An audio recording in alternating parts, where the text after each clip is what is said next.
하나님을 섬기며 살아야 했던 이스라엘 사람들이 약속의 땅 가나안에 들어가서 가나안의 신들을 섬기기를 시작했습니다.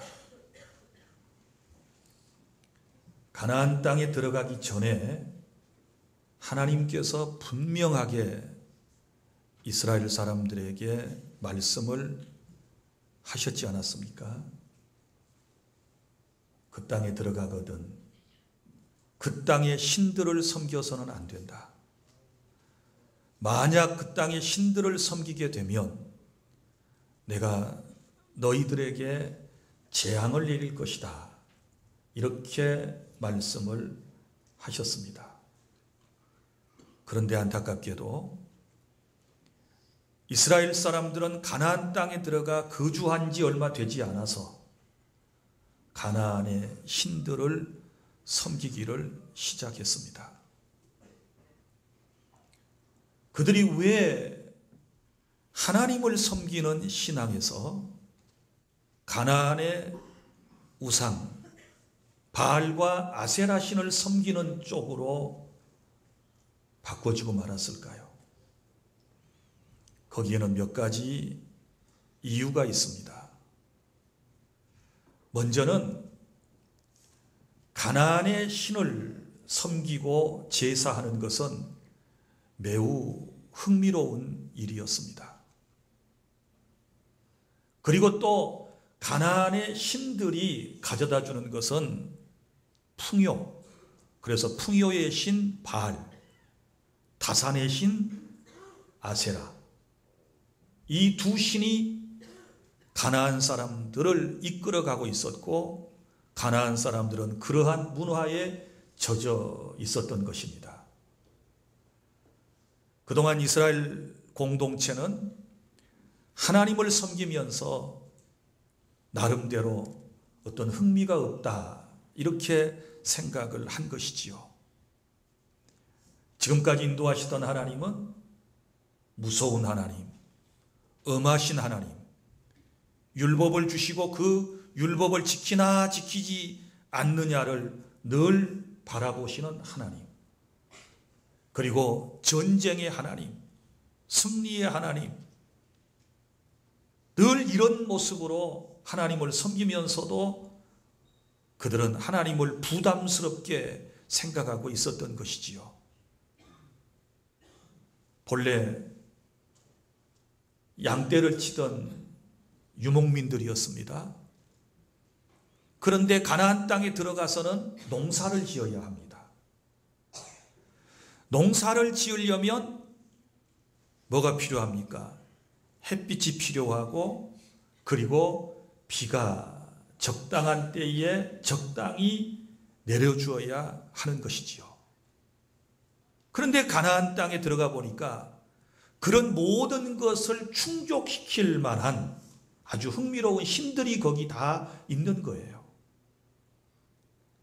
그 중에 대표적인 신이 바알이라고 하는 신입니다. 풍요의 신인 바알은 이런 이야기를 가지고 있습니다. 가나안 사람들은 생각하기를 가나안의 신들의 최고는 엘이라고 하는 신이고 그 엘이라고 하는 신 아래에는 몇 명의 아들들의 신이 있는데 그 아들들의 신 가운데 하나가 바로 바알신이라는 것입니다. 그런데 이 바알신은 풍요의 신이라고 그랬지 않았습니까? 농산물을 풍요롭게 해주려면 비를 내려줘야 하거든요. 그래서 곧 비의 신입니다. 그런데 늘 비를 내려주는 신이 어느 날 비를 내려주지 못하게 되었을 때 이 사람들은 이런 생각을 하게 됩니다. 비를 내려주는 우리 바알신이 바다의 신에게 붙잡혀가지고 다 죽어가고 있다고 생각을 하는 것입니다. 어찌하든지 이 신이 바다의 신에게 놓여서 힘을 얻어야 기력을 회복해야 우리 가나안 땅에 우리들에게 비를 내려주어서 농산물이 잘 될 터인데, 그러면 어떻게 하면 이 신을 우리가 되살릴 수 있을까? 이 신화는 그래요. 그러면서 이제 그들이 생각해낸 것이 뭐냐? 바로 이런 거지요. 바알 신전에 가서 남녀가 바알 신을 섬기는 여사제가 성적인 관계를 갖는 것입니다. 그것도 한두 명이 아니라 집단적으로 그 바알 신전에서 성적인 행위를 하게 되면 저 바다신에게 붙잡혀 가지고 맥을 못 추던 자신들의 신 바알 신이 그 모습을 보고 힘을 얻는다는 거예요. 그래서 그 바알 신이 힘을 회복해 가지고 정액을 뿌려대는데 그것이 곧 비라고 생각을 한 것입니다. 그러면 비를 내리게 하려면 어떻게 해야 돼요? 바알 신전에 모여서 여사제와 간음을 해야 되고, 그리고 그곳에 가서 집단적으로 성행위를 하면서 결국은 바알 신으로 하여금 비를 내리게 하는 이런 의식을 가지고 있었던 것입니다.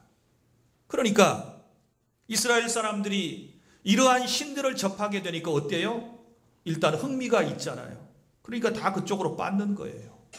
그리고 또 풍요의 신이니까 농사를 짓고 잘 먹고 잘 살려니까 누구를 섬겨야 돼요? 그래서 하나님을 버리고 바알 신 쪽으로 다 매력을 느껴가지고 그쪽으로 빠지게 된 거예요. 이게 최고조로 달하게 되었던 때가 바로 이스라엘 왕 아합이 통치하던 시대였습니다. 아합은 원래 이 가문이 하나님을 섬기는 가문인데 결혼을 어떻게 하느냐? 저 바알과 아세라를 섬기는 이방신을 섬기는 이세벨이라고 하는 여인을 왕으로 맞아들이게 돼요. 그런데 이 못된 왕비가 시집을 이스라엘로 오면서 자신이 섬겼던 우상을 죄다 가지고 온 거예요. 특별히 바알 신을 가지고 온 거예요. 바알 신은 풍요로운 신이에요. 그리고 비의 신입니다. 아세라 신은 여신인데 다산의 신이에요.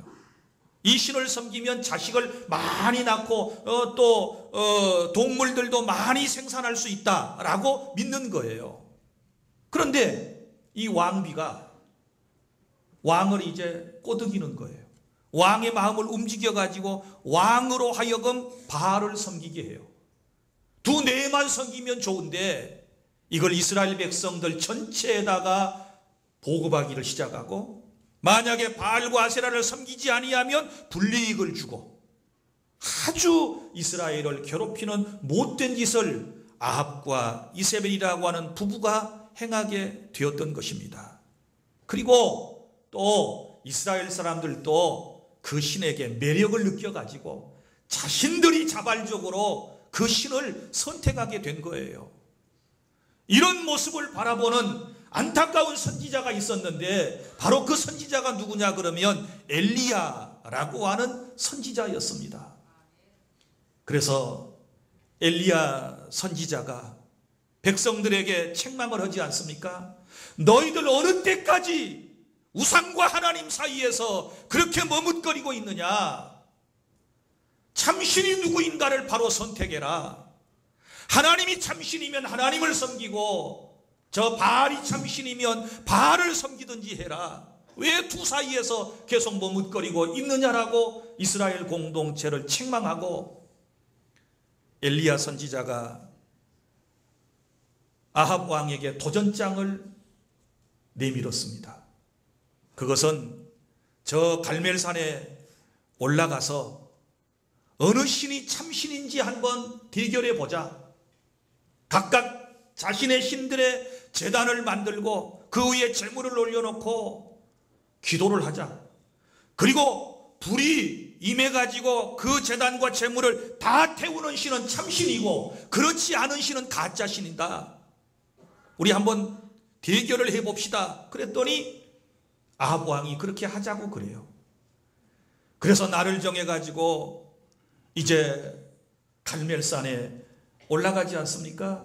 갈멜산에 올라가서 이제 우상의 선지자들과 하나님을 섬기는 선지자의 대결이 일어나는데, 우리는 이 대결 속에서 크게 두 가지의 놀라운 진리를 오늘 깨닫게 됩니다. 첫 번째, 누가 참신인가?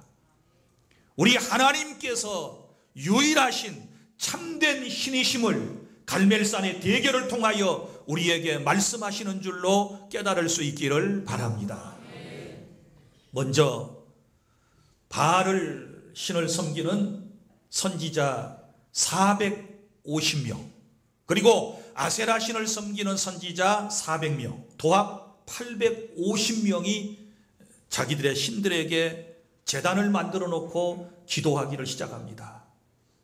이른 아침부터 제단 위에 제물을 올려놓고 불이 내려와서 제발 이 제물을 태워달라고 애절한 마음으로 기도를 합니다. 이른 아침부터 오전 내내 부르짖어 자기들에게 신들에게 바알신에게 기도했지만 불이 임하지 않았습니다. 정오가 훌쩍 넘어갔습니다.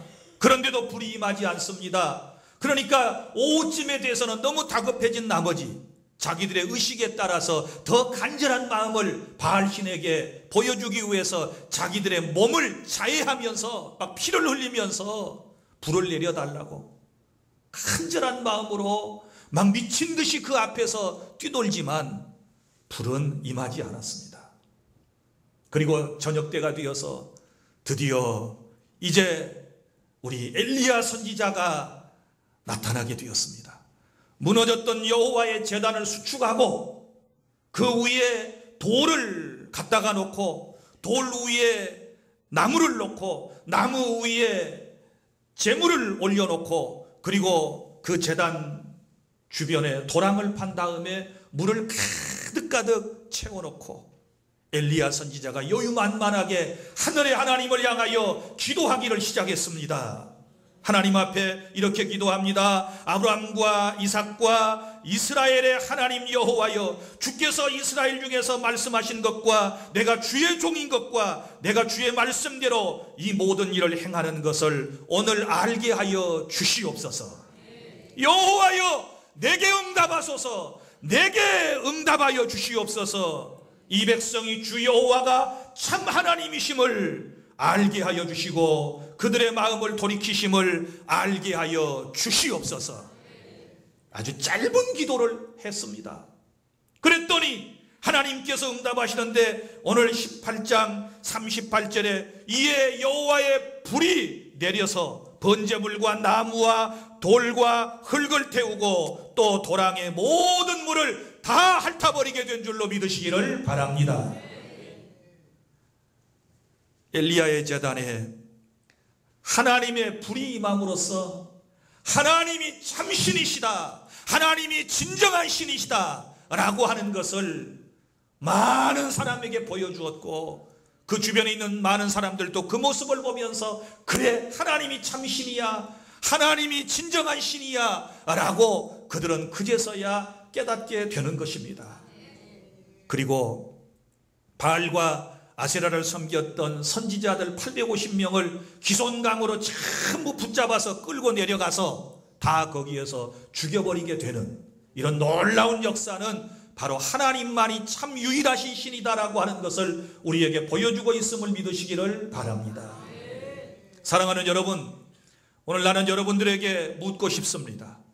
여러분들이 신앙생활을 하면서 지금 하나님을 어떤 분으로 생각하고 있습니까? 세상과 하나님 사이에서 머뭇거리는 분 없습니까? 저 우상과 하나님 사이에서 아직도 결정을 내리지 못하고 머뭇거리는 분은 없습니까? 하나님을 믿을 건지 세상신을 믿을 건지 하나님을 따를 건지 다시 세상으로 돌아갈 것인지 지금 여러분 고민하며 머뭇거리는 분이 있다면 갈멜산 정상에 이 놀라운 불로 임하셨던 그 여호와 하나님을 오늘 여러분이 만나고 이분이 내 진정한 신이고 내가 영원히 섬겨야 할 뿐이고 인생의 생사화복을 주장하시는 진정한 신이심을 믿고 고백하고 따르는 우리 모두가 될 수 있기를 바랍니다.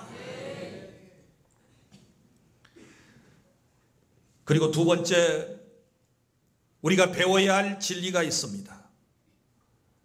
하나님만이 최고의 신이고 참신이심을 우리가 알았으면 그 하나님께 믿음을 가지고 기도하면 응답될 줄 믿습니다. 오늘 엘리야의 기도가 나오지 않습니까? 엘리야가 특별한 사람이 아니라고 야고보서에서는 말씀을 하지 않습니까? 엘리야는 우리와 성정이 같은 사람이다 라고 하는 말은 우리와 똑같은 사람이에요. 똑같은 육신을 가진 선지자예요. 엘리야의 기도만 하나님께서 응답하시나요? 저와 여러분의 기도도 하나님께서 응답해 주심을 믿으시기를 바랍니다. 그러면 엘리야는 어떤 기도를 드렸을까요? 엘리야가 드렸던 기도의 내용 특색을 살펴보면 하나님의 약속을 믿고 기도하는 그런 신앙을 가졌습니다. 그러면 비가 내리지 않은 것은 아까도 말씀드린 것처럼 3년 6개월이나 가물었던 것은 하나님께서 하늘의 문을 닫으셨기 때문이죠. 왜요? 우상을 섬긴 죄 때문에. 그러면 그 닫았던 문이 열어야 하늘에서 비가 내리는 것입니다. 많은 날이 지나고 난 다음에 하나님께서 오늘 18장 열왕기상 18장 1절에 이렇게 말씀을 합니다. 제3년의 여호와의 말씀이 엘리야에게 임하여 이르시되 너는 가서 아합에게 보이라. 내가 비를 지면에 내리리라. 할렐루야. 이제 하나님께서 비를 내리시겠다고 누구에게 먼저 말씀하셨나요? 엘리야 선지자에게 말씀을 하셨어요. 엘리야 선지자는 그 약속의 말씀을 믿었어요. 누구를 믿기 때문에? 하나님을 신뢰하는 믿음이 있었기 때문에 의심 없이 믿었습니다. 그리고 오늘 본문 시작이 어떻게 됩니까? 18장 41절 엘리야가 아합에게 이르되 올라가서 먹고 마시소서 큰 빗소리가 있나이다. 빗소리가 있긴 뭐가 있어요? 빗소리 들리지 않았지만 그는 약속의 말씀을 믿고 빗소리가 들리는 것처럼 그는 인식을 하고 왕한테 가서 이제 곧 비가 온다는 것을 말하지 않습니까? 이것이 믿음이에요. 진정한 믿음이라고 하는 것은 언제나 하나님의 말씀에 근거한 것이 진정한 믿음인 줄로 깨달을 수 있기를 바랍니다.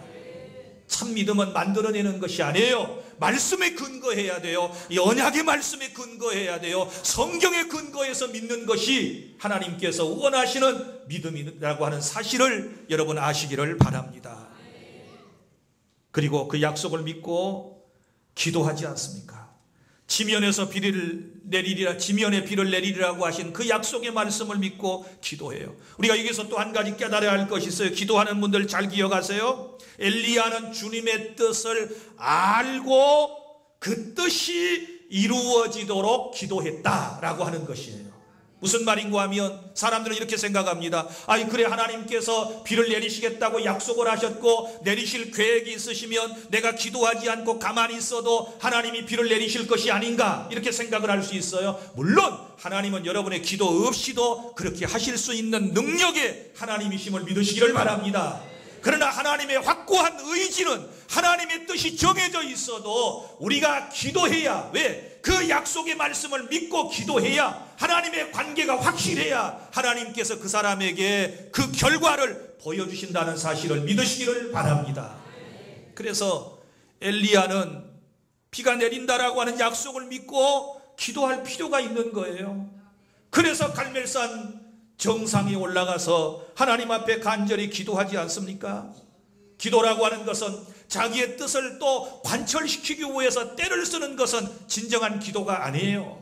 내 뜻을 관철시키려고 기도하는 게 아니고 하나님의 뜻을 알고 그 하나님의 뜻이 이 땅에 내 삶에 이루어지도록 순종하면서 하는 것이 진정한 기도의 의미라는 것도 아시기를 바랍니다. 그런데 우리의 기도 생활이라고 하는 것은 어떻습니까? 늘 자기 뜻대로, 자기가 원하는 대로, 자기가 원하는 시기에, 자기가 원하는 방법으로 이루어져야 그것을 은혜라고 생각하고 그것을 복이라고 생각을 하는데 그건 오산이에요. 여러분 진정한 기도는 그런 게 아닙니다. 하나님의 뜻은 정해져 있고 우리는 그 뜻이 내 삶에 이 땅 위에 이루어지도록 주기도문에서 말씀한 대로 그렇게 기도해야 되는 거예요. 하늘의 뜻이 하늘에서 이룬 것 같이 땅에서도 이루어지게 하여 주시옵소서. 엘리야의 기도는 그런 기도였습니다. 비가 내린다라고 약속하신 그 뜻이 이제 확정이 되었으니 하나님, 종의 기도를 통하여 종의 기도를 들으시고 하나님, 가물음에 마른 이 땅에 비를 내려 주시옵소서. 나는 우리 주 안의 모든 성도들이 약속의 말씀을 믿고 기도를 시작하시기를 바랍니다. 기도하지 않는 사람은 하나님의 약속을 믿지 않는 사람이기 때문에 그래요. 우리 예수님께서도 이 땅에 오셔서 우리에게 기도에 대한 수많은 약속을 하셨지 않았습니까? 너희가 내 이름으로 무엇이든지 아버지께 구하면 내가 시행해 주겠다, 내가 이루어 주겠다 라고 예수님께서 말씀을 하셨지 않았습니까? 성부 하나님께 누구의 이름으로? 예수님의 이름으로 구하면 하나님께서 응답해 주신다, 이런 약속을 주셨으면 우리는 이 약속을 믿고서 기도해야 되고, 또 하나님의 뜻이 확정된 것을 알았으면 너희가 무엇이든지 주의 뜻대로 구하면 그가 들으신다 라고 말씀을 했으니까 정해진 그 뜻이 내 삶에 이루어지도록 간절한 마음으로 우리가 하나님 앞에 간구하는 삶을 살아가실 수 있기를 바랍니다. 그리고 또 하나, 엘리야의 기도는 간절함입니다. 45절에 이렇게 말씀이 기록되어 있지 않습니까? 간절한 마음으로 이제 기도를 하는데 42절 아합이 먹고 마시러 올라가니라 엘리야가 갈멜산 꼭대기로 올라가서 땅에 꿇어 엎드려. 자, 산 위에 올라가는 수고가 있었습니다. 그 다음에 또 뭐예요? 땅에 꿇어 엎드려 그의 얼굴을 무릎 사이에 넣고. 여러분이 집에 가셔서 이거 한번 해보세요. 맨바닥에 무릎을 꿇고 그 다음에 여러분의 양 무릎 사이에 얼굴을 한번 파묻어 보세요. 얼마나 힘들고 어려운 일인지. 기도하는 것은요, 태도가 중요해요. 태도가 중요합니다. 그래서 성경에 항상 부르짖어 기도하라 이렇게 말씀을 했고, 부르짖어 그리고 간절히 기도하라 이렇게 말씀을 하셨지 않았습니까? 여러분, 기도 정말 할 때마다 내 마음속에서 내가 반드시 응답받고 말리라라고 하는 이런 간절한 마음이 우리 안에 있을 때 하나님께서 그 모습을 보시고 응답해 주시는 것입니다. 지금 여기 간절함을 이렇게 지금 표현을 하고 있지 않았습니까? 사랑하는 여러분, 저 앞을 보지 못했고 그리고 너무 생활이 어려워서 구걸하며 살았던 바디메오는 예수님을 만나서 자기의 눈을 뜨기 위해서 어떻게 기도했습니까? 다윗의 자손 예수여 나를 불쌍히 여겨주십시오 라고 보이지 않은 상황에서 예수가 있는 곳을 향하여 먼저 기도했지요. 먼저 그를 따르던 수많은 사람들이 그를 제지하고 가까이 하지 못하게 했습니다. 그러나 그는 물러서지 않습니다. 이렇게 성경은 말합니다. 더욱 크게 소리질러 가로되 다윗의 자손 예수여 나를 불쌍히 여겨 주시옵소서. 간절함을 가지고 더 큰 소리로 더 열정적으로 기도했더니 예수님께서 저 사람 불러라 그러시더니 바디메오에게 묻습니다. 네 소원이 뭐냐? 예, 제가 보기를 원합니다. 그래 내 믿음대로 될지어다 말씀하실 때 두 눈은 띄어졌음을 믿으시기를 바랍니다. 수로보니게 여인이 귀신 들린 자기의 사랑하는 딸을 고침받기 위해서 예수님께 가서 기도하는 장면도 보세요. 몇 번씩이나 이런저런 이유로 거절을 당하지만 끝까지 주님 앞을 떠나지 아니하고 개들도 자기 주인의 상에서 떨어지는 부스러기를 먹는데 그런 부스러기 같은 은혜라도 내게 허락하여 달라고 간절히 기도하니 딸아 내 믿음이 크도다 라고 말씀하시면서 그의 소원을 이루어 주셨음을 믿으시기를 바랍니다. 시편의 수많은 말씀을 보십시오. 우리가 기도할 때 어떤 태도로 하라고 그랬습니까? 부르짖어 기도하라. 내 입을 넓게 열라. 내가 너를 채우리라. 이렇게 말씀하지 않습니까? 여러분, 기도 생활에 있어서 중요한 것 가운데 하나가 하나님의 약속을 믿고 기도하되 엘리야처럼 이런 간절한 마음으로 하나님 앞에 엎드려 간구하는 주 안의 모든 성도 여러분 되시기를 바랍니다. 그리고 엘리야의 기도는 응답이 올 때까지 하는 인내하는 끈질긴 기도였음을 아시기를 바랍니다. 자, 엘리야가 갈멜산에 올라갈 때 사환을 데리고 올라갔습니다. 그리고 사환에게 이렇게 말합니다. 한 번씩 기도를 하고 난 이후에 이 사람아 저 바다 쪽을 한번 보고 오게. 왜냐하면 갈멜산은 지중해에 접해 있기 때문에 지중해가 바로 갈멜산 서쪽에 있거든요. 그리고 그곳에서부터 구름이 생겨져야 바로 갈멜산 쪽에 비가 내릴 수 있거든요. 그래서 사환에게 부탁을 했던 거예요. 가서 보고 와라. 한 번 기도하고 사람을 보냈는데 다녀오더니 아무것도 안 보이는데요. 아무것도 없대요. 두 번째 기도하고 또 보냈습니다. 여전히 아무것도 보이지 않습니다. 세 번째 또 기도하고 보냈습니다.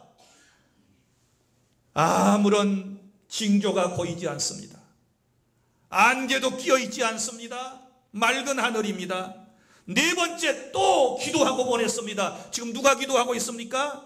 엘리야라고 하는 대사도, 대선지자가 지금 기도하고 있는 것입니다. 능력의 종이 기도하고 있는데 네 번째까지도 응답이 없습니다. 다섯 번째 보냈습니다. 여섯 번째 보냈습니다. 그래도 아무것도 보이지 않았습니다. 일곱 번째 기도하고 난 이후에 사환을 보냈더니 그제서야 사환이 가서 보고 와서 이렇게 말합니다. 오늘 본문의 44절의 일곱 번째 이르러는 그가 말하되 바다에서 사람의 손만한 작은 구름이 일어나나이다. 할렐루야.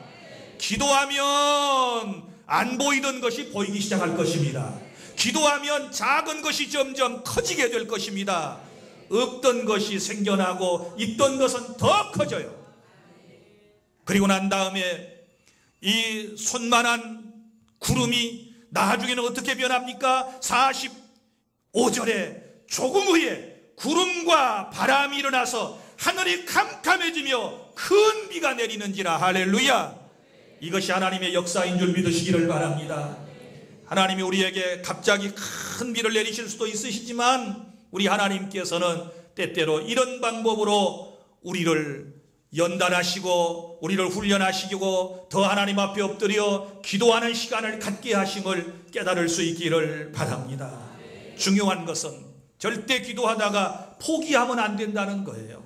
지금 눈에 안 보이고 손에 잡히는 것 없고 귀에 들리는 것이 없어도 우리는 끊임없이 기도하고 또 기도하면 여러분 작은 손만한 응답이 보일 수 있고요. 조금 더 지나가면, 그래서 여기 중요한 말씀 45절에서 조금 후에, 이 말씀 기도하는 분들 여러분 기대하세요. 이제는 계속해서 기도하면 조금 후에 응답이 올 줄 믿습니다. 조금 후에 확연하게 보이는 것이 있을 것입니다. 조금 지나면 여러분이 체험하게 될 줄로 믿습니다. 그러므로 계속 기도하셔야 되는 거예요. 사랑하는 주 안의 성도 여러분, 기도할 때는요 우리가 세 가지 응답이 있다라고 하는 사실을 배웠지 않았습니까? 하나님이 우리의 기도를 응답하실 때는 먼저 즉각적인 응답이 있지요. 하나님이 즉각적으로 우리에게 응답하실 때가 있어요. 그 다음에 두 번째는 하나님이 거절하실 때가 있어요. 안 돼. 너 지금 그거 필요한 거 아니야. 안 돼. 그러시면서 하도 그 애절함이 강력하면 하나님은 다른 것으로 대체 응답을 하시는 거예요. 그 다음에 세 번째가 기다려. 때가 안 됐어. 좀 더 기도해 볼래? 좀 더 기도할래? 내가 네 목소리 좀 더 듣고 싶어. 너 새벽마다 좀 더 만나고 싶어. 너 밤중이라도 내가 더 네 목소리를 듣고 네 얼굴을 더 보고 싶어. 네 눈물을 조금 내가 더 보았으면 좋겠어 라고 주님이 말씀하시면서 기도하는 우리로 하여금 더 기다리라고 말씀하실 때가 있는 거예요. 이렇게 오는 응답은 더 커요. 이렇게 오는 응답은 더 고귀해요. 믿습니까? 그러나 분명한 것은 즉각적으로 오든지 거절로 오든지 더디 오든지 간에 하나님의 응답은 분명히 있다는 사실을 믿으시기를 바랍니다.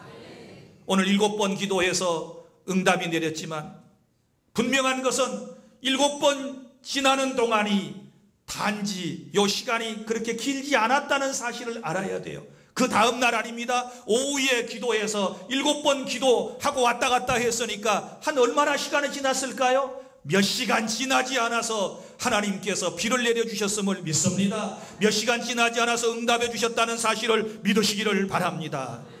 오늘 신앙생활 하다가 아직도 확신이 없어가지고 세상이냐 하나님이냐, 하나님이냐 우상이냐 사이에서 아직도 머뭇거리는 분이 있다면 여호수아가 말한 대로 오직 나와 내 집은 여호와만을 섬기겠노라, 오직 나는 하나님만을 섬기겠노라고 선포했던 것처럼 오늘 우리는 결정해야 될 줄로 믿습니다.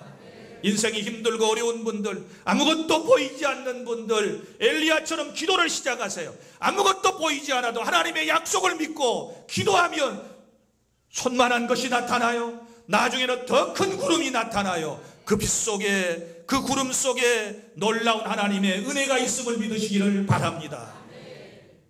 오늘 두 가지 중요한 교훈을 받습니다. 하나님만이 진정한 나의 하나님이시고 나의 신이심을 믿으시기를 바랍니다. 그 하나님께 내가 간절한 마음으로 약속을 믿고 기도하면 응답이 오는데 아직 오지 않는 사람들 조금 후에 곧 하나님의 역사가 시작될 줄로 믿습니다. 그러나 지금까지 기도를 해왔던 분들에게 해당하는 말씀입니다. 그런 기도하는 과정이 없었다면 지금부터 당장에 시작하시기를 바랍니다. 기도 후에 응답이 옵니다. 조금 후에 이루어집니다. 하나님의 역사를 보게 될 것입니다. 하나님을 체험하게 될 것입니다. 낙심하지 말고 끝까지 열정적으로 부르짖어 기도하는 저와 여러분 모두가 될 수 있기를 바랍니다. 기도하겠습니다.